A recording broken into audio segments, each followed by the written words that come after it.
ఏమండి, social media on చేస్తే ఓ 2 రోజుల నుంచి ఒక్కటే పోస్టింగ్ అండి. ఇది లోకేష్ గారికి డిప్యూటీ సీఎం ఇవ్వాలి. ఇదే కనపడుతుంది సోషల్ మీడియా ఆన్ చేస్తే. తెలుగుదేశం వాళ్ళు ఓ డిమాండ్స్, రిక్వెస్ట్లు, విన్నపాలు, ఇవి ట్రెండింగ్ న్యూస్ అనమాట. ఇది తప్పేమో తప్పలేదు, డెఫినెట్గా ఆయనకి డిప్యూటీ సీఎం ఇవ్వాల్సిందే. నేను మొన్న చెప్పాను, ఇప్పుడు చెప్తున్నాను.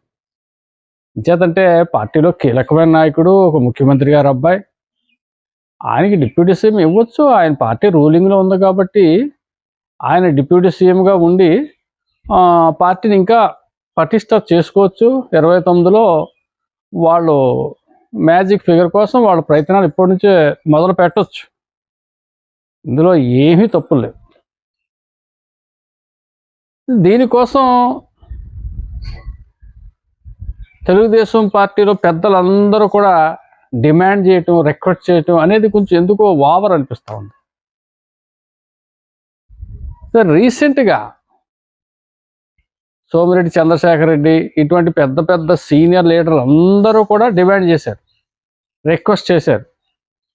చంద్రబాబు నాయుడు గారి సాక్షిగా లోకేష్ గారికి డిప్యూటీ సీఎం ఇవ్వాలని చెప్పేసి వీళ్ళు విన్నవించుకున్నారు. ఓకే, అక్కడ దాకా బాగానే ఉంది. రీసెంట్గా పిఠాపురం మాజీ శాసనసభ్యులు వర్మ, ఆయన కూడా డిమాండ్ చేశాడు, లోకేష్కి డిప్యూటీ సీఎం ఇవ్వడంలో తప్పేముంది, ఒకప్పుడు 1 కోటి సంతకాల సేకరణ చేయించాడు, అత్యధిక సంఖ్యలో తెలుగుదేశం పార్టీ సభ్యత్వాలు నమోదు చేశాడు, యువగణంలో కష్టపడి రాష్ట్రం అంతా తిరిగి రాష్ట్ర ప్రజల మన్ననలు పొందాడు, రాష్ట్ర సమస్యలను అవగాహన చేసుకున్నాడు, పార్టీని మరింత బలోపేతం చేశాడు. అతనికి ఇవ్వటంలో తప్పేంటి, అతనికి ఇచ్చి తీరాల్సిందే అని వర్మ గారు ఒక స్టేట్మెంట్ ఇచ్చారు. సూపర్, బ్రహ్మాండం.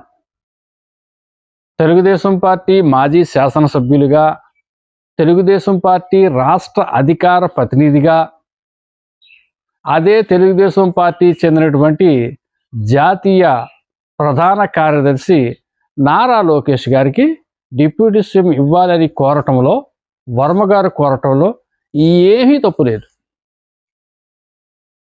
న్యాయంగా కోరాడు, ధర్మబద్ధంగా కోరాడు.